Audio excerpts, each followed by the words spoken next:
Dear students, उम्मीद करते हैं आप सभी बढ़िया होंगे। तो जेईई मेंस 6 अप्रैल 2026 इवनिंग शिफ्ट पेपर लेकर आपके साथ आ चुके हैं। तो चलिए स्टार्ट करते हैं आज का सेशन विदाउट एनी डिले। और एक बात आपको और क्लियर करते हैं, नीट वाले स्टूडेंट भी इस सीरीज को फॉलो कर सकते हैं, उनके लिए भी बहुत ही बेनिफिट होने वाला है। ठीक है, यहाँ पे भी फर्स्ट क्वेश्चन दे रखा है, minimum deviation for an equilateral prism is, आपको दे रखा है 30 degree, refractive index of prism आपको बताना है। ठीक है, तो बड़ा ही सिंपल क्वेश्चन है यार, कोई बड़ी बात नहीं। तो रिफ्रैक्टिव इंडेक्स ऑफ जो प्रिज्म होता है that is mu equal to sine आपके पास delta plus A divided by 2 और डिवाइडेड बाय आपके पास क्या होता है साइन ए बाय 2। ठीक है, अब यहाँ पे देखो इक्विलेटरल प्रिज्म बोला है तो प्रिज्म एंगल हो जाएगा 60 डिग्री और मिनिमम डेविएशन बोले तो डेल्टा की वैल्यू आपको दे रखा है 30 डिग्री। ठीक है, जस्ट वैल्यू सब्स्टिट्यूट कर दीजिए, आंसर आपके सामने आ जाएगा। ठीक है, यहाँ पे डेल्टा आपका 30 और ये आपका 60, 90 बाई 2 कितना हो जाएगा आपके पास साइन 45। ठीक है, और नीचे कितना हो जाएगा 60 डिवाइडेड बाई 2 तो आपके पास साइन 30 आया समझ, तो ऊपर हो जाएगा 1/√2 और मल्टीप्लाई 1/2। ठीक है, तो जिसको सॉल्व करेंगे तो 2 बाई आपका √2 का ऊपर नीचे रेशनलाइजेशन कर दीजिए। आया समझ, तो ये टाटा बाय बाय, हमारे पास म्यू की वैल्यू कितनी आ जाएगी जस्ट √2। आया समझ, तो आपके पास first is the correct answer. Clear है। यहाँ पे जो क्वेश्चन है, if system given below is release from rest, मतलब स्टार्टिंग रफ्तार इसकी 0 है, then find speed of 6 kg block just before hitting ground. Okay, g की वैल्यू यहाँ पे आप 10 यूज कर सकते हैं। ठीक है, ऑप्शन आपको दे रखे जस्ट टू कैन सी। ठीक है, यहाँ पे आपको फिगर भी बना के दिया हुआ है, हाइट वगैरह मेंशन करके दिया। ओके गाइस, तो चलिए सिंपल सा क्वेश्चन है, समझ लेते हैं। तो सबसे पहले क्या निकाल लीजिए आप, एसिलेशन निकाल लीजिए। ठीक है ना, क्योंकि ये जो सिस्टम है स्टार्टिंग फ्रॉम रेस्ट बोला हुआ है, तो यहाँ पे हम क्या निकाल लेते हैं, एसिलेशन निकाल लेते हैं। हाइट वगैरह दिया हुआ है, फाइनल रफ्तार निकाल लेंगे, है ना। जब ये आके यहाँ पे ग्राउंड पे क्या करने वाला हुआ है, हिट करने वाला हो, तो उस वक्त इसकी रफ्तार क्या होगी आपसे पूछा हुआ है। ठीक है, तो एसिलेशन निकालने के लिए बड़ा सिंपल सा कॉन्सेप्ट होता है आपके पास, net pulling force divided by total mass. ठीक है, तो आपका सिस्टम ये नीचे जा रहा होगा और ये ऊपर जा रहा होगा ऐसे। ठीक है, 2 kg का ब्लॉक ऊपर जा रहा होगा, 6 kg का नीचे आ रहा होगा। ठीक है, तो हमारे पास क्या हो जाएगा 6 इंटू जी, 6 इंटू जी की वैल्यू कितनी है आपके पास 10, तो 60 माइनस 2 इंटू 10 तो आपके पास 20 divided by total mass. Total mass कितना हो जाएगा 6 + 2 8। आया समझ में, तो ऊपर कितना हो जाएगा 40/8 equal to 5 metre per second square. ठीक है, अब यहाँ पे लगा दो न्यूटन की third equation, v square equal to u square plus 2s। ठीक है, ये वाला मामला क्या हो जाएगा 0। हमारे पास v equal to square root of कितना हो जाएगा 2 और आपके पास a की वैल्यू कितना 5 और s की वैल्यू कितनी दे रखी 6। आया समझ, तो इसको सॉल्व करिए जरा। देखो यहाँ पे 6 को ब्रेक करेंगे तो 2 3 जा, तो 2 बाहर आ जाएगा, अंदर बचेगा आपके पास 5 × 3 15। आया समझ, अब आपको यहाँ पे अप्रोक्सीमेट वैल्यू निकालनी पड़ेगी। अब रूट 15 की वैल्यू क्या होगी 4 से कम होगी, 3 से ज्यादा होगी। ठीक है, तो यहाँ पे 3 पॉइंट समथिंग आप 6 या 7 वगैरह आप ले सकते हैं, या 8 भी ले लेंगे तो कोई दिक्कत नहीं, आपके पास अप्रोक्सीमेट आंसर इन चारों में से कोई ना कोई मैच कर ही जाएगा। ठीक है, अगर मैं यहाँ पे 7 ले लेता हूं तो मेरे पास कितना हो जाएगा 2 7 जा 14। आया समझ में, हमारे पास ये हो जाएगा कैरी 1 हो जाएगा, 2 3 जा 6 और ये 7। ठीक है, तो 7.4 समथिंग मीटर पर सेकंड हमारे पास आया है। ठीक है, और डेसिमल प्लेसेस मतलब एक डिजिट और लेंगे तो आपके पास कहीं ना कहीं सेकंड ऑप्शन मैच कर जाएगा, कोई बड़ी बात नहीं है।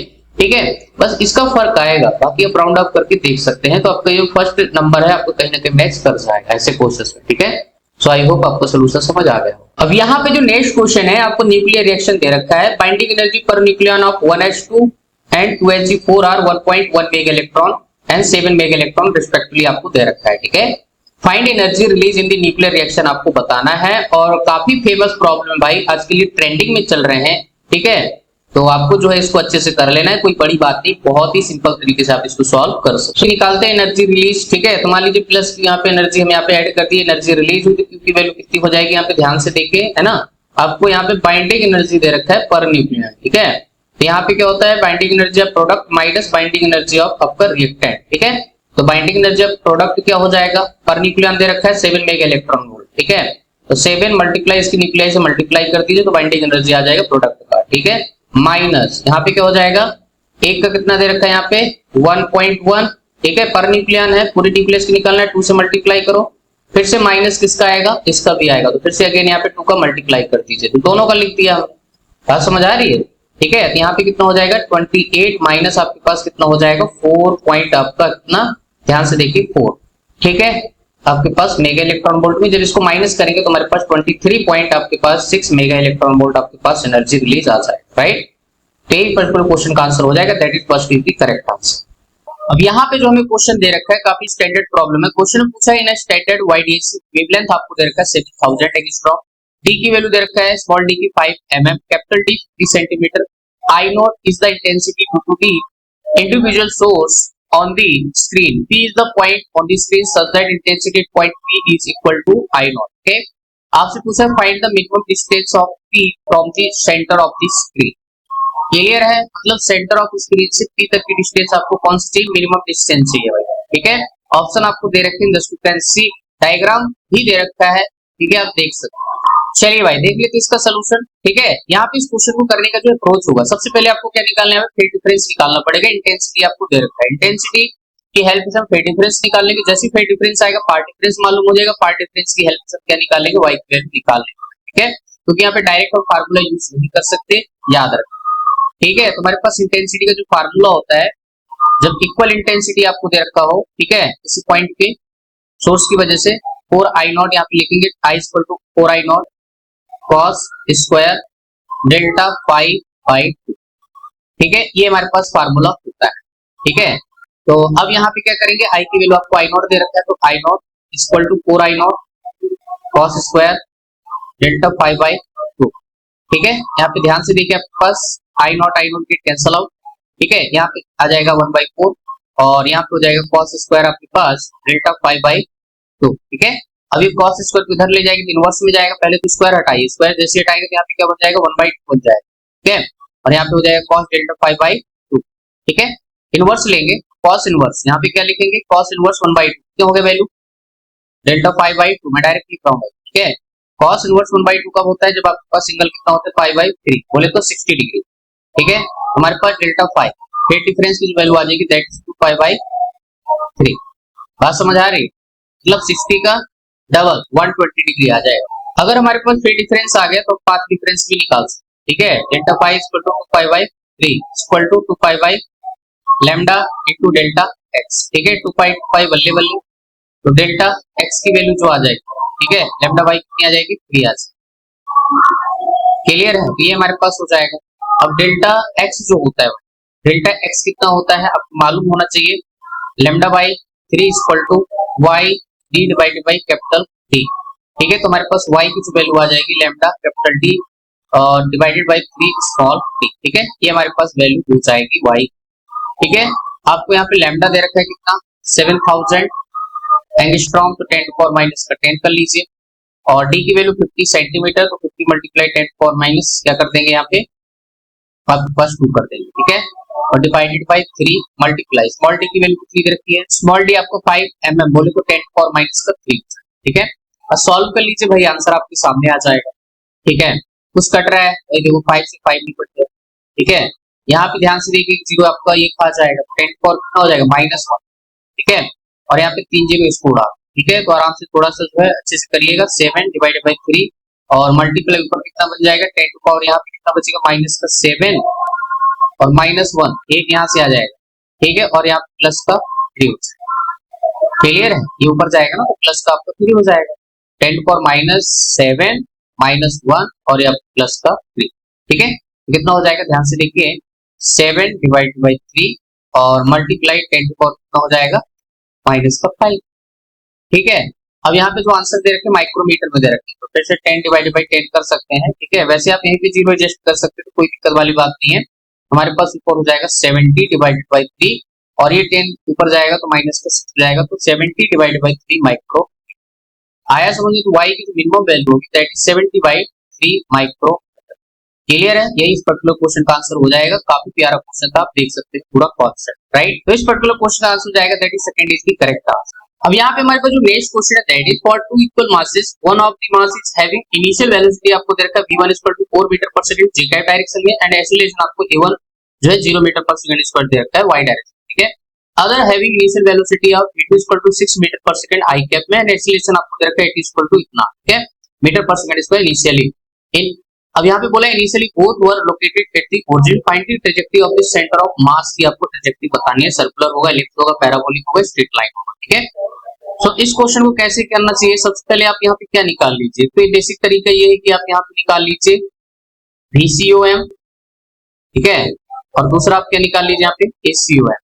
ठीक है, इसके बाद लगा देंगे न्यूटन की सेकंड इक्वेशन एक्स डायरेक्शन में और वाई डायरेक्शन में, एक्स और वाई कोऑर्डिनेट आ जाएंगे। उसके बाद सब्ट्रैक्शन एडिशन जो भी करना होगा उसके अकॉर्डिंग आप देखेंगे। ठीक है, तो यहाँ पे आपको सबसे पहले VCUM निकालना है एक्स डायरेक्शन।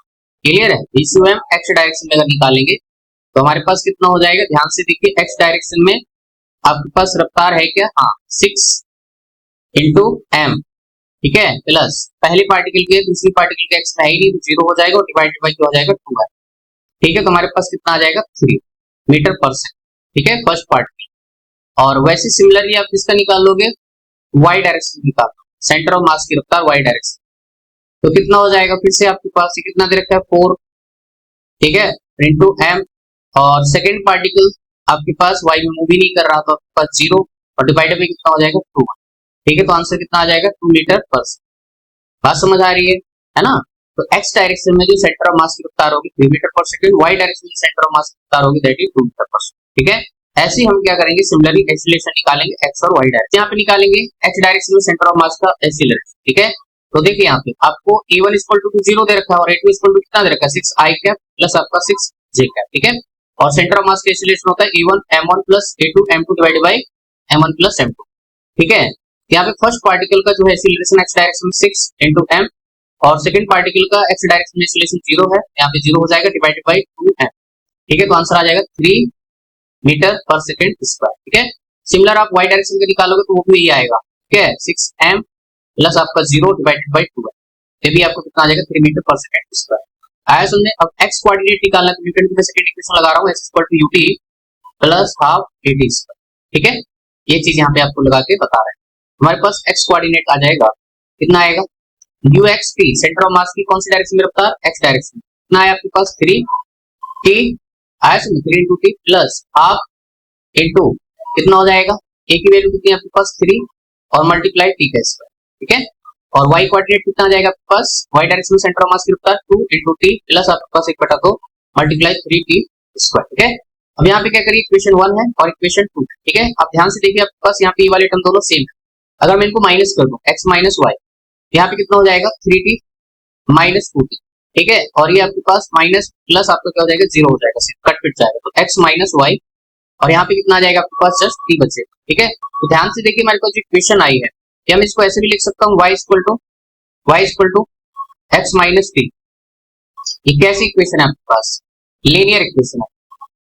ठीक है, यहाँ से साफ पता चल रहा है कि हमारे पास ट्रैजेक्टरी बनने वाली है, कैसी बनेगी आपके पास, लीनियर ट्रैजेक्टरी यहाँ पे बन जाए। ठीक है, तो हमारे पास इस पर्टिकुलर क्वेश्चन आंसर होगा that would be straight line. ठीक है, सो आई होप आपको सॉल्यूशन समझ आया होगा। अब यहाँ पे हमारे पास जो नेक्स्ट क्वेश्चन है दैट इज मास ऑफ 200 gram hangs from a ceiling by a spring in a equilibrium, right. The extension in this spring is observed to be 2 mm, right? Find angular frequency of its SHM, energy stored in the spring in equilibrium position respectively. ठीक है, आपको यहाँ पे angular frequency बताना है और equilibrium condition में कितना एनर्जी स्टोर होगा वो आपको बताना है। ऑप्शन आपको दे रखे हैं just to see. Okay, so let's see the solution. बेटा सिंपल सा क्वेश्चन है, यहाँ पे आप चाहे तो आप एपीडी है बना सकते हैं ऐसे। ठीक है, हमारे पास स्प्रिंग ब्लॉक सिस्टम ऐसे यहाँ पे है और ये एक्सटेंड करके जो है कुछ आपका यहाँ पे ऐसे यहाँ पे आ जाता है। ठीक है, कितना एक्सटेंशन हो रहा है इक्विलिब्रियम पे आपके पास 2 mm। ठीक है, this is your delta x। Clear है, नीचे आपके यहाँ पे लग रहा होगा इसका mg। ठीक है, तो यहाँ पे आपके पास f है ना, स्प्रिंग की वजह से यहाँ पे fs इक्वल टू कितना हो जाएगा k delta x equal to आपके पास किसको बैलेंस कर रहा होगा mg। यहाँ से हमारे पास क्या आ जाएगा, k आ जाएगा।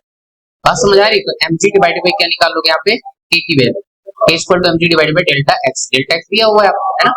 यहाँ पे k इक्वल टू कितना आ जाएगा, ध्यान से देखिए मास की वैल्यू आपको दे रखा है 200 ग्राम, इसको लिख सकते हैं 0.2 kg और यहाँ पे 10 और डिवाइडेड बाय डेल्टा x मतलब 2 मल्टीप्लाई 10 टू पावर माइनस का 3 आया समझ में। तो आपका ये गया और जस्ट क्या हो जाएगा आपका 1 मल्टीप्लाई 10 टू पावर आपका 3। ठीक है, ये आ जाएगा आपके पास SI यूनिट। आया समझ, हमारे पास k की वैल्यू हो गई। बात समझ आ रही है, Newton metre, Newton per metre हो जाएगा ना, इसका यूनिट अगर लिखना है तो वही लिख सकते हैं न्यूटन पर मीटर। ठीक है, हमारे पास k वैल्यू आ गया। अब हमारे पास k आ गया, k इक्वल टू कितना होता है आपके पास m ओमेगा स्क्वायर। ठीक है, ओमेगा इक्वल टू कितना हो जाएगा, ध्यान से देखिए आपके पास k by m square root. ठीक है, तो यहाँ से हमारे पास k की वैल्यू कितनी है, ध्यान से देखिए आपके पास k की वैल्यू 10 पावर 3। ठीक है, मास आपके पास 0.2 kg में रखेंगे। ठीक है, अब यहाँ पे पॉइंट हटाएंगे तो नीचे 10 आएगा तो यहाँ पे 1 और ऐड हो जाएगा, तो क्या बन जाएगा ऊपर ध्यान से देखिए आपके पास 10 की पावर 4 बन जाएगा। बात समझ आ रही है? मैं आपको ओमेगा साइड में लिख रहा हूँ, हमारे पास क्या बन जाएगा, अगर मैं इसको पूरा लिखूं तो 2 से भाग लगा दी ज्यादा बेटर है, क्योंकि आंसर आपको इस तरह दे रखे हैं। ठीक, तो आप इसको लिख सकते हैं कितना, 10 टू पावर 3 इंटू, आप चाहें तो इसको 10 और डिवाइड बाई 2, ठीक है, तो 5 से हो जाएगा। हमारे पास स्क्वायर रूट में कितना आ जाएगा, 5000। ठीक है, तो अब यहाँ पे अगर ध्यान से देखा जाए भाई, तो ओमेगा तो हमारे पास कितना आएगा, यहाँ से आपके पास क्या आ जाएगा, 50√2। ठीक है, आपके पास रेडियन पर सेकेंड। ठीक है, ओमेगा की जो वैल्यू आ जाएगी, ओमेगा इक्वल टू आपके पास आ जाएगा 50√2 रेडियन पर सेकेंड। ठीक है, ये हमारे पास ओमेगा हो जाएगा। अब नेक्स्ट हमें क्या निकालना है, देखो तो आंसर क्या हो सकता है आपके पास, तो एक ही ऑप्शन है यार, बड़ा यूनिक आंसर दे रहे हैं, तो आपके पास सेकंड ऑप्शन चला जाएगा। ठीक है, आया सुन, अब यहाँ पे एनर्जी स्टोर निकालने की जरूरत ही नहीं आपको पड़ी, आपका आंसर आ चुका है। ठीक है, फिर भी अगर एनर्जी स्टोर निकालना है तो आप कैसे निकाल सकते हो, हाफ के डेल्टा इसका स्क्वायर। ठीक है, आप इसको सॉल्व करिए, आपके पास डेफिनेटली आंसर जो है आपके पास मिली जुली यहाँ पे मिल जाए। ठीक है, तो आई होप यार आपको सोल्यूशन समझ आ गया होगा। तो कभी कभी होता है यार, आपको ऐसे आंसर दिए होते हैं दूसरा ऑप्शन कैलकुलेट करने की जरूरत ही नहीं आपको पड़े। ठीक है, डायरेक्ट एक से ही आपका काम चल जाए। ठीक है, अब यहाँ पे हमारे पास जो next question, that is an inclined plane is inclined at an angle आपको दे रखा 45 degree with horizontal. If a block is released on it, it takes twice the time for it to come down compared to it if it was smooth. Okay, find friction coefficient of the inclined plane आपको बताना है। तो भाई simple सा question है, वैसे इसको करोगे है ना आराम से। ठीक है, तो काफी टाइम लग जाता है आपका। ठीक है, स्मूथ सरफेस पे एक्सीलरेशन कितना आता है, g sin थीटा आता है। ठीक है, और एक काफी इंपॉर्टेंट कॉन्सेप्ट है, बहुत बार क्वेश्चन इससे पूछे जा रहे हैं, डिफरेंट एंगल वगैरह देख के भाई। ठीक है, और यहाँ पे नंबर चेंज कर रहा है, अभी ट्वाइस बोल रहा है, कभी 8 टाइम्स बोलता है, कभी 3 टाइम्स, कभी 4 टाइम्स, तो इस तरह से जो है क्वेश्चन पूछे जा रहे हैं यहाँ से। ठीक है, तो स्मूथ सरफेस में आपके पास फ्रिक्शन ये हो जाएगा, और आपके पास फ्रिक्शन वाली सरफेस होगी। ठीक है, रफ सरफेस हमारे पास कितना हो जाएगा, g sin थीटा माइनस का आपके पास म्यू g cos थीटा। आया समझ में, ये हो जाएगा। फिर क्या करना है, डिस्टेंस तो दोनों को बराबर चलना है, तो फर्स्ट की डिस्टेंस इक्वल टू सेकंड की कर देना, सॉल्व करना भाई। आंसर आपके पास जो आता है मैं फाइनल लिख के दे रहा हूँ, म्यू इक्वल टू आता है आपके पास tan थीटा, जनरल फार्मूला याद रखना। ठीक है, mu equal to tan theta 1 minus 1 divide by n square. n है, ये जो यहाँ पे ट्वाइस लिखा है ना, इसको हमने जनरलाइज कर दिया, यहाँ पे n टाइम्स बोल दिया है। ठीक है, तो जितना टाइम्स बोला जाए वही आपका n होता है, तो हमारे पास म्यू इक्वल टू आ जाएगा। देखो 45 एंगल दे रखा, तो 1 हो जाएगा, 1 मल्टीप्लाई 1 माइनस 1 डिवाइडेड बाई कितना हो जाएगा, n की जगह आपको 2 रखना है, 2 का स्क्वायर 4 हो जाएगा। ठीक है, तो आंसर कितना आएगा, 3/4। ठीक है, फार्मूला याद रहेगा तो डायरेक्ट कर दोगे, कोई बड़ी बात नहीं है। कुछ ही सेकंडों में थर्ड जो है इसका ऑप्शन हो जाएगा। अब इस क्वेश्चन में भाई डायरेक्ट फार्मूला पूछ लिया है, propagation vector and electric field vector of an electromagnetic wave of angular frequency omega is given. ठीक है, मैग्नेटिक फील्ड विल बी, ठीक है, मतलब जस्ट आपको यहाँ पे फार्मूला बताने की कौन सा ऑप्शन जाएगा। तो अगर आपको याद है तो भाई इसका जो ऑप्शन जाता है दैट इज आपका ये जाएगा। ठीक है, मैग्नेटिक फील्ड क्या होता है, इक्वल होता है भाई। आज समझ आ रही है, अगर यहाँ पे इलेक्ट्रिक फील्ड पूछा होता तो इलेक्ट्रिक फील्ड क्या होता है, minus c square divided by omega, और आपके पास ये वेक्टर क्रॉस आपका b वेक्टर। क्लियर है, तो इलेक्ट्रिक फील्ड के लिए आपके पास एक्सप्रेशन हो जाएगा, आपको एडवांस में बता के जा रहे हैं। ठीक, यहाँ पे जो हमारे पास क्वेश्चन है, ये क्वेश्चन डायमेंशन वाले भाई ट्रेंडिंग में चल रहे हैं, चाहे वो नीट में हो चाहे जेई में हो। ठीक है, क्वेश्चन में पूछा है match the following list and choose correct option आपको बताना है। ठीक है, चलिए भाई ये जो रटे रटाए डायमेंशन आपके यहाँ पे हैं, तो आप इजीली इनको निकाल सकते हैं। यहाँ पे चलिए भाई डायमेंशन निकालते हैं। सबसे पहले यहाँ प्लांक कांस्टेंट का जो यूनिट होता है वो होता है जूल इनटू सेकंड। ठीक है, तो इसका डायमेंशन क्या होगा, एनर्जी का ml² t की पावर -2 इंटू टी, तो टी का पावर 1 प्लस हो जाएगा यहाँ पे। ठीक है, तो एच का डायमेंशन आ जाएगा ml² t की पावर -1। ठीक है, देखिए कौन सा ऑप्शन है यहाँ पे। ठीक है, ए का कौन सा जाएगा आपके पास, ए का जाएगा आपके पास सेकंड। बात समझ आ रही है, तो ए का सेकंड आपके पास इन तीनों में मेंशन है, तो आपका फोर्थ ऑप्शन एलिमिनेट हो गया। ठीक है, अब यहाँ पे मतलब सेकंड ऑप्शन भी आपको मैच कराना पड़ेगा, तो ए का तो हो गया। अब यहाँ पे बी का देखिए, ग्रेविटेशन कांस्टेंट, तो ग्रेविटेशन का तो रटा डायमेंशन होता है m इनवर्स l की पावर 3 t की पावर -2। ठीक है, तो हमारे पास बी का क्या जाएगा आपके पास 4 जाएगा, तो बी का 4 कौन कौन से ऑप्शन में आ रहा है आपके पास, 2 ऑप्शन में आ रहा है। ठीक है, तो अब यहाँ पे ये भी ऑप्शन एलिमिनेट हो गया। ठीक है, इसका मतलब मुझे अब आप कौन चेक करना पड़ेगा, जी का जो डायमेंशन होता है क्या होता है भाई, m इनवर्स l की पावर 3 t की पावर -2। अरे निकाल लो भाई यहाँ से, f इक्वल टू क्या होता है, g m1 m2 divided by r²। ठीक है, यहाँ से निकालोगे तो आ जाएगा आपके पास g। ठीक है, नेक्स्ट मुझे c भी मैच कराना पड़ेगा। c बोले तो स्टीफन कांस्टेंट, अब कई बच्चों को क्या होता है ना, स्टीफन कांस्टेंट भूल जाता है, याद ही नहीं रहता। ठीक है, तो आपको अगर नहीं याद है तो मैं आपको पहले क्या करो, d का निकाल लो फिर। तो डी आपको क्या दे रखा है, बोल्ट्जमैन कांस्टेंट। बोल्ट्जमैन कांस्टेंट कैसे निकालोगे, एनर्जी से। K इक्वल टू कितना होता है 3/2 kBT आया समझ में। तो 3/2 का वैसे भी यहाँ पे कोई रोल नहीं है, और यहाँ पे बोल्ट्जमैन कांस्टेंट में टेम्परेचर आता है, ठीक है, और टेम्परेचर की पावर -1 जाएगा। बात समझ आ रही, Kb इक्वल टू कितना हो जाएगा बोल्ट्जमैन कांस्टेंट, यहाँ पे तो एनर्जी का रहेगा ml² T की पावर -2 और साथ में टेम्परेचर के इनवर्स बोले तो थर्ड जा रहा है, ठीक है। तो डी का कौन जाएगा, थर्ड। डी का आपका कौन सा जाएगा, थर्ड। पहले हमने क्या किया है, लास्ट ऑप्शन एलिमिनेट कर दिया है, और है ना, उसके बाद हमने थर्ड ऑप्शन एलिमिनेट किया है। तो यहाँ पे देखो भाई दो ही चॉइस बची, दो में से यहाँ पे डी का कौन सा जा रहा है, थर्ड। तो आपका कौन सा ऑप्शन हो जाएगा, फर्स्ट, ठीक है। तो इस तरह जो है आप यहाँ पे सॉल्व इसको करोगे। बात समझ आ रही है, ठीक है। अच्छा, अब यहाँ पे बच्चा सोच रहा है कि सर आपने स्टीफन का नहीं बताया, तो स्टीफन कांस्टेंट का कैसे निकाल सकते हो, है ना। पावर इक्वल टू कितना होता है, सिग्मा A T की पावर 4। तो आप यहाँ से निकाल सकते हो ना, ठीक है, कोई बड़ी बात थोड़ी है। पावर मतलब वाट, है ना, इसका निकाल सकते एनर्जी पर यूनिट टाइम से, ठीक है। तो आपका यहाँ पे डायमेंशन कौन सा मैच कर जाएगा, आपके पास ये वाला, ठीक है। केल्विन की पावर क्या आ जाएगा, -4 आ जाएगा, देख लो ना, ठीक है। टेम्परेचर भी आप देख सकते थे, ठीक है। तो स्टीफन के केस में क्या आता है, टेम्परेचर की पावर यहाँ पे 4 जाता है, तो नीचे जाएगा तो T की पावर -4 बोले तो केल्विन की पावर -4, ठीक है। तो इसके करस्पॉन्डिंग आपको ये ऑप्शन चला जाएगा। तो थोड़ा दिमाग चलाते रहना है, बड़ा सिंपल क्वेश्चन आता है, कोई बड़ी बात नहीं, ठीक। यहाँ पे हमारे पास जो नेक्स्ट क्वेश्चन है, graph is between weight of log b, ठीक है, एंड एक्सटेंशन इन वायर आपको दे रखा है। Area of cross section 10⁻⁵ metre square दे रखा है, लेंथ आपको 1 मीटर दे रखा है, फाइंड यंग मॉडुलस आपको बताना है, ठीक।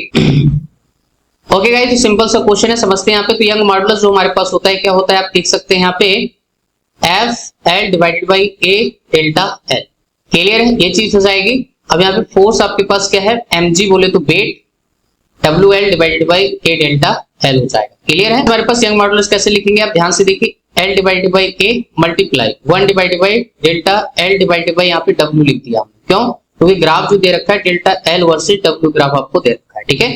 तो हम यहाँ पे ये वैल्यू निकालेंगे, delta L divided by W कैसे निकालोगे, ध्यान से देखिए, ये स्लोप निकाल लीजिए। स्लोप की वैल्यू कितनी हो जाएगी, 10 डिवाइडेड बाई 10, बट यहाँ पे याद रखना डेल्टा L आपको mm में दे रखा है, तो 10 4 क्या हो जाएगा, -3 हो जाएगा, बल्ले बल्ले।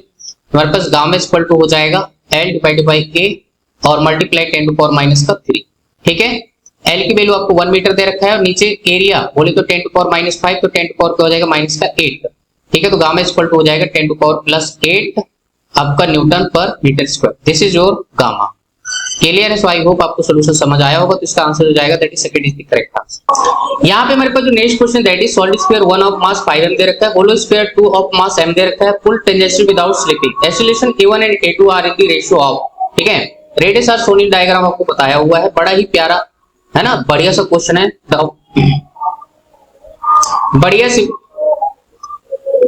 बढ़िया प्यारा सा क्वेश्चन है, यू कैन, प्यारा सा क्वेश्चन है, वीडियो पॉज करके आप ट्राई भी कर सकते हैं। ओके, तो चलिए भाई समझते हैं, ठीक है। यहाँ पे अपने को एक्सीलरेशन का रेशियो चाहिए, तो क्या करो, फ्रिक्शन की डायरेक्शन आप अपने हिसाब से कंसीडर कर सकते हैं, ठीक है। तो यहाँ पे ग्राउंड की फ्रिक्शन मान लो, आगे की तरफ ऐसे आपकी मर्जी, जिधर आपको मानना है, ठीक है। आगे मानना है तो आगे मान लीजिए, पीछे मानना है तो पीछे मान लीजिए, ठीक है। मैं यहाँ पे फॉरवर्ड डायरेक्शन में फ्रिक्शन की डायरेक्शन यहाँ पे मेंशन कर दिया होगा, ठीक है। तो यहाँ पे जो इक्वेशन बनेगी, देखो यहाँ पे दो इक्वेशन बनेगी, एक ट्रांसलेशन की और दूसरी आपके पास रोटेशन की। तो सबसे पहले यहाँ फर्स्ट के लिए हम यहाँ पे सॉल्व करते हैं, ठीक है, इस वाले को, ठीक है। यहाँ पे क्या होगा, फर्स्ट के लिए जो ट्रांसलेशन इक्वेशन बनेगी भाई, ट्रांसलेशन इक्वेशन क्या बनेगी, F plus FR equal to MA1, ठीक है। पहले का मास आपको 5m दे रखा है, तो यहाँ पे 5 से मल्टीप्लाई करना पड़ेगा आपको, ठीक है। तो पहली इक्वेशन ही बन जाएगी, ठीक है, ट्रांसलेशन की। दूसरी हमारे पास किसकी बनेगी, रोटेशन की इक्वेशन। तो रोटेशन में क्या होगा, tau equal to I into alpha. बात समझ आ रही है, सॉलिड स्फीयर है ना, तो सॉलिड स्फीयर के लिए सेंटर ऑफ मास के अबाउट आप टॉर्क लिखेंगे, हमारे पास जो मोमेंट ऑफ इनर्शिया हो जाएगा 2/5, मास कितना है आपके पास 5m, और रेडियस आपकी क्या है r², ठीक है, इंटू अल्फा। अब यहाँ पे प्योर रोलिंग की बात कर रहे हैं, विदाउट स्लिपिंग मतलब प्योर रोलिंग, तो a बाई यहाँ पे क्या कर देना r, अल्फा की जगह a बाई r। और torque about centre of mass लिख रहा हो, तो टॉर्क किसकी वजह से आएगा, एक तो फोर्स की वजह से, दूसरा फ्रिक्शन की वजह से, ठीक है। तो फ्रिक्शन का जो टॉर्क है ना, कौन सी डायरेक्शन में है, क्लॉकवाइज में, और इसका वाला एंटी क्लॉकवाइज, ठीक है। फ्रिक्शन का जो टॉर्क आएगा कौन सी डायरेक्शन में, एंटी क्लॉकवाइज, और आपको फोर्स का कौन सी डायरेक्शन में, क्लॉकवाइज डायरेक्शन, ठीक है। तो हमारे पास क्या हो जाएगा, देखो अंदर वाली डायरेक्शन हम पॉजिटिव ले रहे हैं और बाहर वाली डायरेक्शन आपका नेगेटिव। बात समझ आ रही है, तो यहाँ पे हो जाएगा F into R minus FR into capital R equal to आपका यहाँ से देखो 5 5 बल्ले बल्ले, ठीक है, एक आर बल्ले बल्ले, तो आपके पास 2mr इंटू ए, और एक आर यहां से भी निकल जाएगा, आप देख पा रहे होंगे। ठीक है, यहाँ पे f minus F R equal to क्या हो जाएगा 2a। ठीक है, ये a नहीं है, ये a1 हो जाएगा। ठीक है, a1 दे रखा है तो उसी के अकॉर्डिंग आपका ये हो जाएगा। ठीक, ये हो जाएगा। अब यहाँ पे देखिए क्वेश्चन नंबर ये आपका 1 है और ये आपके पास इक्वेशन 2 है। इन दोनों को अगर ऐड कर देंगे तो हमारे पास क्या हो जाएगा 2f इक्वल टू यहाँ पे कितना बन जाएगा, ये आपका a1 है तो आपके पास यहाँ पे मास भी तो आएगा ना 2a1m, तो हमारे पास कितना हो जाएगा 5 और 2 7 ma1। ठीक है, तो यहाँ से आपके पास a1 की वैल्यू आ जाएगी। ठीक है, बाद में क्या करना है, इसको भाग लगा देंगे, कोई बड़ी बात नहीं, तो आप इसको ऐसे ही रहने दो भाई। तो पहली चीज आपने सॉल्व कर दी। सिमिलर आप किसको सॉल्व करोगे, इसको सॉल्व करोगे। ठीक है, तो बिल्कुल सिमिलर ऐसे ही सॉल्व करना है, सिर्फ मास वगैरह जो है रेडियस वगैरह यहाँ पे चेंज हो जाएगा, बाकी कहानी वैसे ही है। ठीक है, इसका मास आपको m दे रखा है, रेडियस कितना दे रखा है 3r दे रखा है। आया समझ में? तो बस यहाँ पे रेडियस की जगह आपको 3r पुट कर देना है, जहां जहां मास की जगह आपको जस्ट m पुट कर देना है। ठीक है, तो चलिए इसको भी नेक्स्ट स्लाइड में आपको सॉल्व। अब यहाँ पे सेकंड के लिए फिर से लिखेंगे f और प्लस आपका fr इक्वल टू आपके पास क्या हो जाएगा ma2। क्वेश्चन नंबर 1 ट्रांसलेशन की इक्वेशन बनेगी, दूसरा रोटेशन की बनेगी, तो फिर से वही लिखेंगे f इंटू 3r। ठीक है, रेडियस यहाँ पे ये दे रखा है और यहाँ पे क्या हो जाएगा fr मल्टीप्लाई यहाँ पे 3r, सेंटर ऑफ मास के अबाउट यहाँ पे हो जाएगा 2/3 m मल्टीप्लाई 3r का square into a2 divided by आपका यहाँ पे 3r होता है। क्लियर है? ये चीज यहाँ पे आ जाएगी, कोई बड़ी बात नहीं है। वैसे भी यहाँ से रेडियस वगैरह सब बल्ले बल्ले होने वाला है ना। तो यहाँ से हमारे पास ध्यान से देखिए 3r ये सब क्या हो जाएगा, कैंसिल हो जाएगा भाई। ठीक है, तो आपके पास यहाँ पे रेडियस वाला टर्म गया f माइनस एफ आर, और इधर कितना हो जाएगा आपके पास 2/3 m, और यहाँ पे क्या हो जाएगा a2। क्लियर है? तो ये चीज यहाँ पे आ जाएगी भाई। दोनों को फिर से सम कर दीजिए तो क्या होगा, एफ आर कैंसिल आउट, यहाँ पे 2f और इधर हो जाएगा ma2 प्लस आपके पास 2ma2 डिवाइडेड बाय आपका 3। ठीक है, एलसीएम वगैरह करेंगे तो आपके पास 5ma2 और डिवाइडेड बाय 3 आ जाएगा, इधर आपका 2 है। क्लियर है? तो ये चीज हो जाएगा। अब दोनों का रेशियो लेना है भाई, दोनों का रेशियो लेना है तो ध्यान से देखिए, आपके पास 2f तो कैंसिल हो जाएगा ना, तो 7ma1 और डिवाइडेड बाय कितना हो जाएगा 5ma2 और ऊपर जाएगा आपका 3 और इधर हो जाएगा 1। क्लियर है? तो आपका मास तो कैंसिल हो जाएगा भाई। ठीक है, तो हमारे पास a1 डिवाइडेड बाय a2 जो आएगा, क्रॉस मल्टीप्लाई करके 5 जाएगा, नीचे आपका यहाँ पे 21 आ जाएगा, 7 3 20। ठीक है, तो ये हमारे पास यहाँ पे रेशियो निकल के आ जाएगा। देख लीजिए, आपको यही पूछा है, तो यहाँ पे आपके पास फर्स्ट जो है आंसर इसका चला जाएगा। क्लियर? सो आई होप यार आपको बढ़िया तरीके से सोल्यूशन समझ आ गया होगा। अब यहाँ पे जो हमारे पास क्वेश्चन दे रखा है, काफी प्यारा क्वेश्चन है। 2 moles of ideal monoatomic gas at temperature T दे रखा है and 6 moles of ideal diatomic gas at temperature 2T are mix together. Okay, find the equilibrium temperature of the mixture आपको बताना है भाई। ठीक है, ऑप्शन आपको दे रखे हैं जिसको कैन सी। ओके भाई, चलिए समझते हैं भाई। ठीक है, आपको यहाँ पे 2 गैसेस दे रखी है कैसे। ठीक है, इन दोनों को आपस में क्या करना है, मिक्स करना है। ठीक है, इसके N1 मोल्स मान लीजिए, इसके आप N2 मोल्स। ठीक है, इसका टेम्परेचर आपको कितना मान लीजिए T1 और इसका आपका T2। ठीक है, जस्ट वैल्यू सब्स्टिट्यूट कर देंगे बाद में। आया समझे? ठीक, तो हमारे पास मोल्स हो गए और ये, और इनके करस्पॉन्डिंग आपको Cp1 और Cp2 भी आपको यहाँ पे निकालना पड़ेगा। जब मिक्स करके यहाँ पे बनेगा तो फाइनल आपको यहाँ पे T मिक्स हो जाएगा।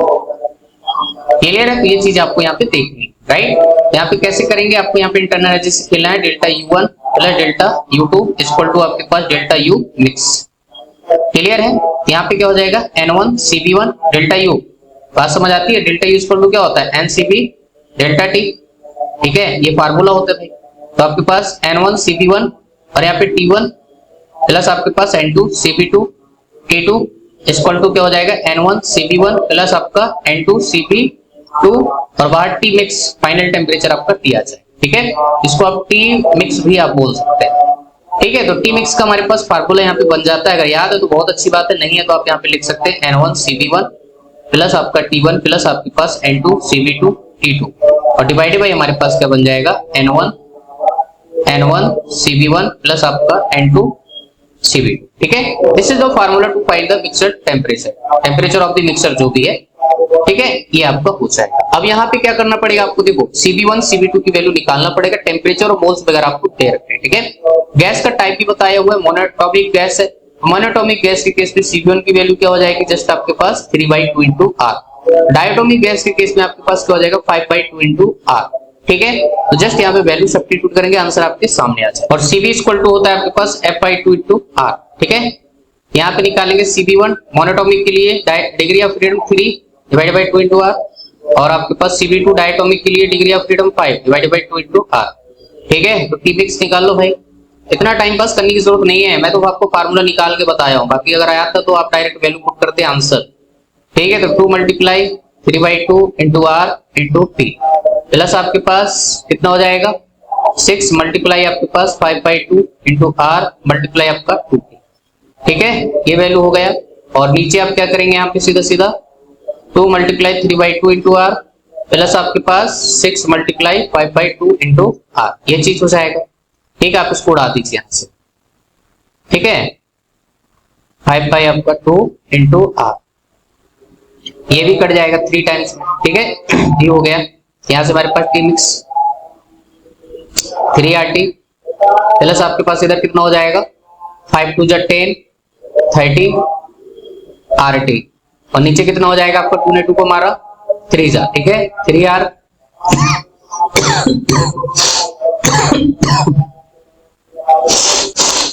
प्लस आपका 15 इंटू R हो जाएगा। ठीक है, ऊपर कितना बनेगा आपका 33RT, और नीचे आपके पास कितना हो जाएगा 18R। ठीक है, R ने R को मार दिया तो 33T डिवाइडेड बाई 80, इसको काट सकते 3 1 जा 3 1 जा। ठीक है, और 3 6 जा, हमारे पास T ऑफ मिक्स जो आ जाएगा that is equal to 11T divided by आपका 6 आ जाएगा। क्लियर है, यही हमारे पास इस पर्टिकुलर क्वेश्चन क्या हो जाएगा आंसर हो जाएगा। तो यहाँ पे आंसर हो जाएगा that is 4th is the correct answer. Okay, तो यहाँ से हमारे पास जो नेक्स्ट क्वेश्चन दे रखा है spherical charge body having potential आपको दे रखा है 100 वोल्ट एंड कैपेसिटेंस आपको C नॉट इक्वल टू दे रखा है 100 microfarad is brought into contact with identical अनचार्ज spherical body, find the loss of energy आपको बताना है। ठीक है, ऑप्शन आपको दे रखे just you can see. Okay, तो चलिए भाई कर लेते हैं, सिंपल सा क्वेश्चन है, कोई बड़ी बात नहीं है। तो जब भी ऐसे क्वेश्चन आते हैं ना लॉस ऑफ एनर्जी वगैरह, तो डायरेक्ट लॉस ऑफ एनर्जी का फार्मूला क्या होता है delta U equal to half C1 C2 divided by C1 plus आपका C2 into V1 minus V2 का होल स्क्वायर। क्लियर है, ये हो जाएगा, तो डेल्टा यू इक्वल टू आपके पास कितना हो जाएगा 1/2। C1 की वैल्यू कितनी है आपके पास 100 माइक्रोफैराड, और V1 आपको दे रखा है कितना 100 वोल्ट, V2 आपका 0 हो जाएगा क्योंकि अनचार्ज है। ठीक है, और C2 की वैल्यू वही होगी क्योंकि आइडेंटिकल स्फेयर बोला हुआ है, आइडेंटिकल स्फेयर। ठीक है, तो हमारे पास C1 C2, तो आपके पास C1 C2 ठीक है मल्टीप्लाई में होगा तो कितना बन जाएगा 10 to power 2 into 10 to power 2, तो बोले तो 10 टू पावर 4, और multiply 10 to power -6 multiply 10 to power -6, अलग अलग लिख रहा हूं तो नीचे से भी आपको कुछ मिलने वाला है। तो C1 प्लस C2 बोले तो 200 हो जाएगा, मल्टीप्लाई 10 टू पावर -6, तो ये गया, और यहाँ पे क्या हो जाएगा V1 -0। ठीक है, तो V1 की वैल्यू क्या हो जाएगा 100 का स्क्वायर, तो 10 टू पावर क्या बन जाएगा 4 बन जाएगा। अरे बात समझ आ रही है कि नहीं। ठीक है, तो ये चीज हमारे पास हो जाएगा। अब यहाँ पे इसको सॉल्व कर लीजिए थोड़ा आराम से। ठीक है, तो डेल्टा यू इक्वल टू कितना हो जाएगा देखिए ध्यान से 10 टू पावर 4 10 टू पावर 4, तो कितना हो जाएगा 10 टू पावर 8, और यहाँ पे -6। ठीक है, और साथ में यहाँ पे -2 और ऊपर जाएगा, और डिवाइड बाई कितना हो जाएगा 4 हो जाएगा। ठीक है, तो आपका ये तो गया पूरा, तो 1/4 10 टू पावर ऊपर 3 और डिवाइड बाई 10 टू पावर 3 कर दो भाई।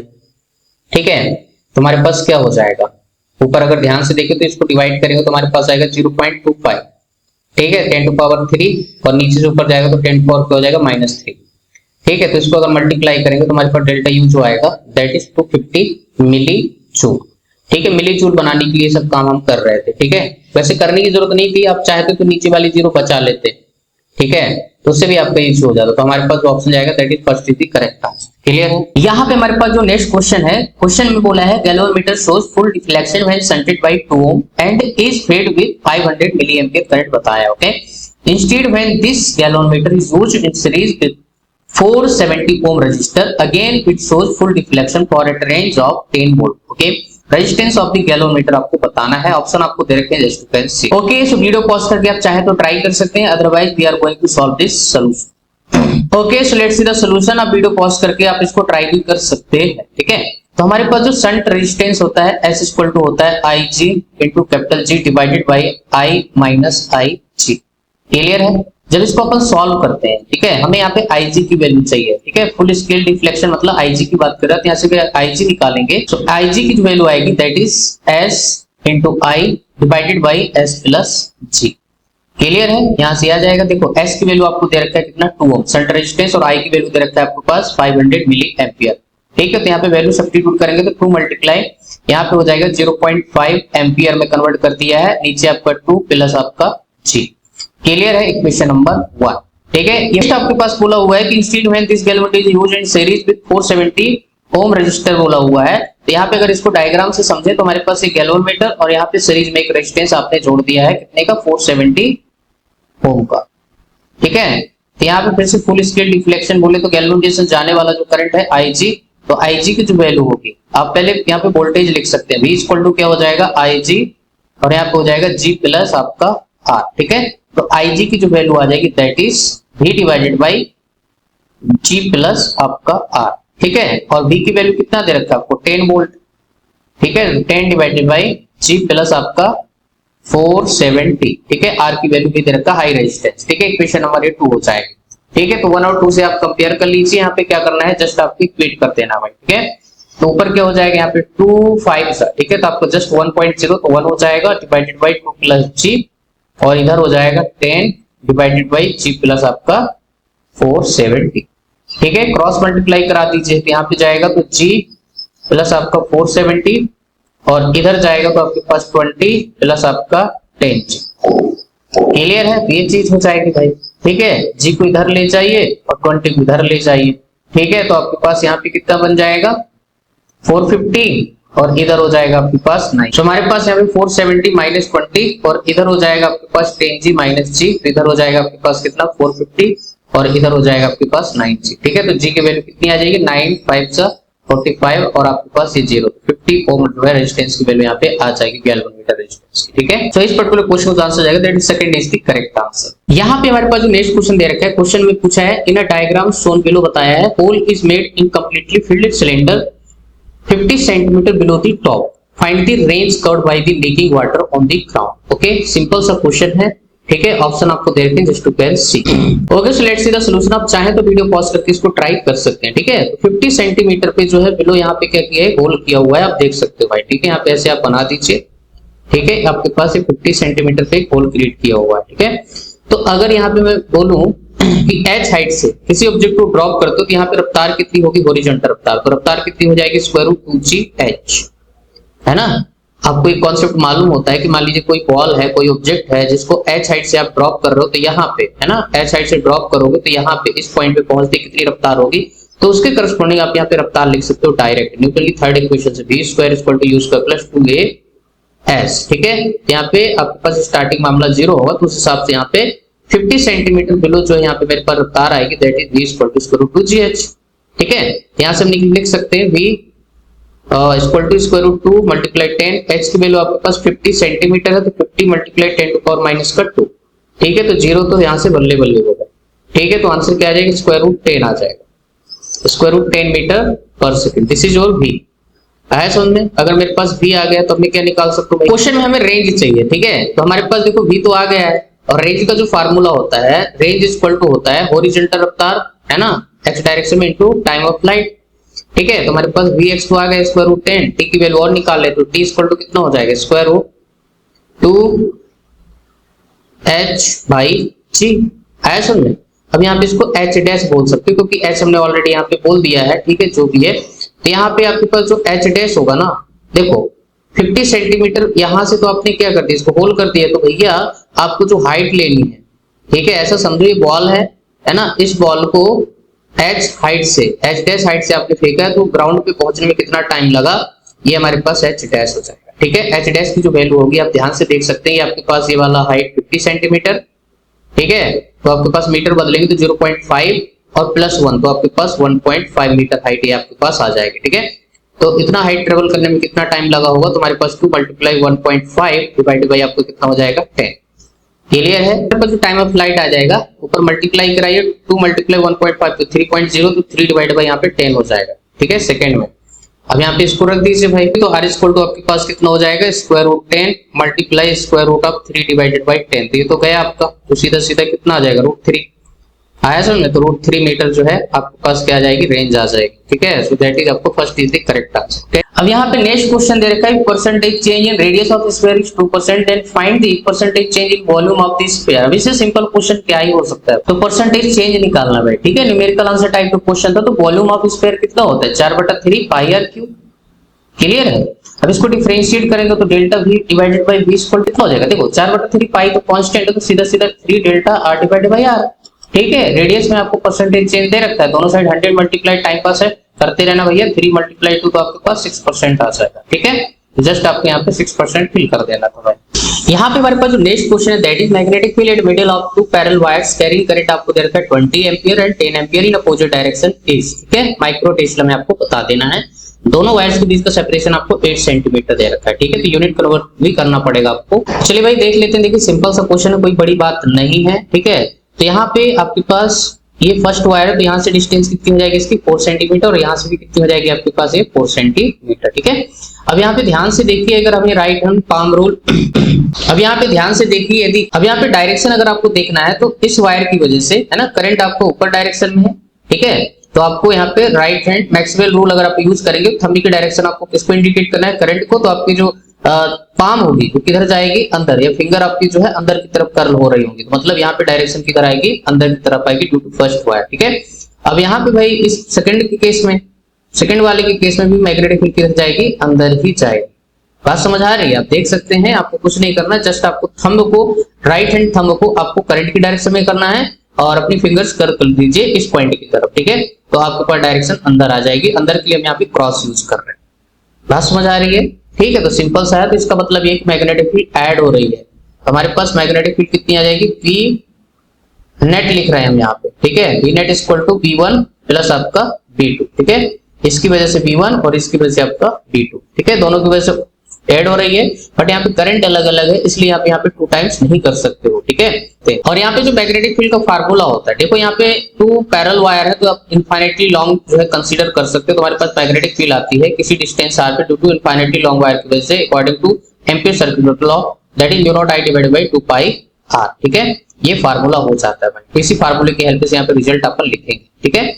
म्यू नॉट मल्टीप्लाई 20 ऐसा नहीं डिवाइडेड बाय करंट की वैल्यू है 20 divided by 2 pi multiply 4 multiply 10 to power minus का 2, ठीक है। प्लस करना है, ऐड हो रहा है, म्यू नॉट मल्टीप्लाई आपका 10 और डिवाइडेड बाय 2 पाई, और यहाँ पे कितना हो जाएगा फिर से 4 मल्टीप्लाई 10 टू पावर माइनस का 2, क्लियर है। तो ये चीज हो जाएगी। एक चीज आप और देख सकते हैं, हमारे पास जो mu naught divide by 4 pi की वैल्यू जो होती है that is 10 to power minus 7 होता है, ठीक है। बट यहाँ पे आपके पास क्या बन रहा है, म्यू नॉट डिवाइड बाय 2 पाई, तो आप 4 को अंदर ले आइए, ठीक है। तुम्हारे पास mu naught divided by 4 pi common आ जाएगा, अंदर क्या बचेगा, ध्यान से देखिए हम क्या लिख रहे हैं, 20 डिवाइडेड बाय यहाँ पे क्या बचेगा 2 और आपके पास 10 टू पावर माइनस का 2, ठीक है। चाहे तो इसको भी कॉमन ले सकते थे, लेकिन आपको बता रहे हैं क्या लिखना चाहते हैं, यहाँ पे 10 और डिवाइडेड बाय यहाँ पे भी क्या बन जाएगा 2 मल्टीप्लाई 10 टू पावर माइनस का 2, ठीक है। ये चीज हो जाएगी भाई, ठीक है। तो ये चीज वैसे नीचे दोनों में कॉमन है, तो ऊपर 30 हो जाएगा, और इस पूरी की वैल्यू आप रख दीजिए 10 टू पावर माइनस का 7,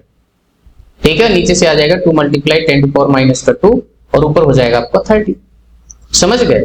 तो आपके पास यहाँ पे क्या हो जाएगा, ये 2 मल्टीप्लाई में लिखा होगा, राइट। तुम्हारे पास ये हो जाएगा। अब यहाँ पे पावर वगैरह सॉल्व कर लीजिए, ऊपर आपके पास यहाँ पे हो जाएगा, देखो ये गया तो सीधा सीधा आपके पास माइक्रो बन जाएगा, ठीक है। तो आपके पास 3 और मल्टीप्लाई 10 टू पावर 2 और डिवाइडेड बाय 2, ठीक है। और 10 टू पावर माइनस का 6 इसको अलग ही रखिए, क्योंकि हमें माइक्रो में आंसर देना है, ठीक है। तुम्हारे पास कितना हो जाएगा 300 डिवाइडेड बाय 2 मल्टीप्लाई, यहाँ पे माइक्रो टेस्ला आप बोल सकते हो, ये हो जाएगा 150 माइक्रो टेस्ला, ठीक है। This is the magnetic field at the centre of the given condition, right. तो आपको जस्ट यहाँ पे 150 आपको फिल करना, ठीक। सो आई होप आपको सॉल्यूशन समझ आ गया। यहाँ पे हमारे पास जो नेक्स्ट क्वेश्चन दे रखा है, the maximum magnitude of EMF induced in the square loop of side आपको दे रखा है 2 centimetre due to the major ranging magnetic field आपको दे रखा है B vector equal to 0.4 sin 300t, okay, which is making theta आपको दे रखा है 60 degree with normal to the plane of the loop is, ठीक है। आपको x मिलीवाट में दे रखा है, तो x की वैल्यू आपको बताना है, ओके। सो आप वीडियो पॉज करके आप ट्राई भी कर सकते हैं, वैसे सिंपल सा क्वेश्चन है, कोई बड़ी बात नहीं। तो मैग्नेटिक फील्ड का देखो ये वाला कंपोनेंट जो आएगा V cos थीटा, ठीक है, यही जो है मैग्नेटिक फ्लक्स में क्या करेगा, अपना पार्टिसिपेशन करेगा, और ये जो पैरेलल हो जाएगा सरफेस को, उसका कोई यहाँ पे कंट्रीब्यूशन नहीं होगा मैग्नेटिक फ्लक्स के केस में। तो हमारे पास ये कंपोनेंट काम का है, ठीक है। एरिया के साथ जो पैरेलल है, एरिया वेक्टर भी आपका इधर ही आएगा, ठीक है। सो हमारे पास जो फ्लक्स आएगा दैट इज आपके पास बी कॉस थीटा इंटू ए। ठीक है, आप ऐसे लिख सकते हैं बी ए कॉस थीटा सीधा सीधा। ठीक है, बी ए कॉस थीटा बोले तो कॉस थीटा की वैल्यू 60 है ना, तो आपके पास यहाँ पे 1/2 रख दीजिए। थीटा की वैल्यू 60 है ना, तो 1/2 हो जाएगा कॉस 60, राइट। तो हमारे पास बी ए डिवाइडेड बाई कितना आ जाएगा, 2 आ जाएगा। ठीक, अच्छा अब यहाँ पे क्या करना है, देखो मैग्नेटिक फील्ड आपको दे रखा है टाइम का फंक्शन, यहाँ पे सब्स्टिट्यूट कर दीजिए। ठीक है, तो इसको आपको क्या करना है, डिफरेंशिएट करना है, तो आपके पास इंड्यूसेंट आ जाएगा। इंड्यूसेंट क्या होता है, E इक्वल टू माइनस का d/dt, और मैग्नीट्यूड निकाल रहे हैं तो माइनस को इग्नोर कर रहे हैं। ठीक है, तो जो मैग्नीट्यूड ऑफ इंड्यूसेंट हो जाएगा दैट इज यहाँ पे आपके पास देखो हाई की वैल्यू, d तो आपका वेरिएबल है तो आपके पास a जो होगा बाहर आ जाएगा और अंदर जाएगा d डिवाइडेड बाई dt, और b की वैल्यू रखेंगे 0.4 sin 300 इंटू टी। ठीक है, 0.4 भी आपको बाहर आ जाएगा कांस्टेंट, और 300 भी आपका बाहर हो जाएगा कांस्टेंट। साइन का डिफरेंशिएशन हो जाएगा cos ओमेगा टी, बोले तो cos 300 इंटू टी। ठीक है, हमारे पास 0.4 divided by 2 into T multiply 300, और आपके पास cos 300 इंटू टी। ठीक है, ये चीज हो जाएगी, आप इसको काट सकते हैं तो हमारे पास कितना हो जाएगा, जस्ट 2 बचे। ठीक है, magnitude of T equal to कितना आ जाएगा, 0.2 पर बचा, 0.2 मल्टीप्लाई आपका 300 इंटू एरिया आपको कितना दे रखा है। ठीक है, साइड दे रखा है तो एरिया कितना हो जाएगा, 2 टू 4 मल्टीप्लाई 10 पावर माइनस का 4 हो जाएगा। ठीक है, मैक्सिमम की बात कर रहा है, मैक्सिमम के केस में आपके पास cos 300t या cos ओमेगा टी की वैल्यू क्या हो जाएगा, आपके पास 1 ले लीजिए। ठीक है, आया समझ, तो जस्ट एम्पलीट्यूड की बात कर रहे हैं, तो एम्पलीट्यूड ये लिखा हुआ है पूरा यहाँ पे, तो उसको लिख दीजिए यहाँ पे। बात समझ आ रही है, मैक्सिमम वैल्यू मतलब ये जो पूरा लिखा हुआ है एम्पलीट्यूड ना, टी की वैल्यू आपको बताना है। ठीक है, तो आपको इससे लेना देना ही नहीं है भाई। ठीक है, आप ऐसे भी समझ सकते हो। तो हमारे पास कितना हो जाएगा यहाँ पे 60, क्लियर है। 1 0 तो 1 आ गया, 30 मल्टीप्लाई 2 करेंगे तो 60, और मल्टीप्लाई 4 और मल्टीप्लाई 10 टू पावर माइनस का 4, तो 1 0 1 आ गया, और तो आपके पास आ जाएगा 24 मल्टीप्लाई 10 टू पावर माइनस का 3 वोल्ट। हमें मिली में पूछा हुआ है। ठीक है, तो 10 to power minus 3 is nothing but this is milli. ठीक है, तो हमारे पास 24 मिली वोल्ट आपका आंसर आ जाएगा। तो x की जो वैल्यू हो जाती है दैट इज 24। क्लियर है गाइस, तो ये था प्यारा सा डिस्कशन आज का। आई होप आपको बढ़िया तरीके से सारे क्वेश्चन के सॉल्यूशन समझ आए होंगे। ठीक है, वीडियो अच्छा लगे तो यार लाइक कर देना, चैनल में नए हो तो कर लेना सब्सक्राइब, ताकि सारे वीडियो आप तक पहुंच सके। ओके, चलिए।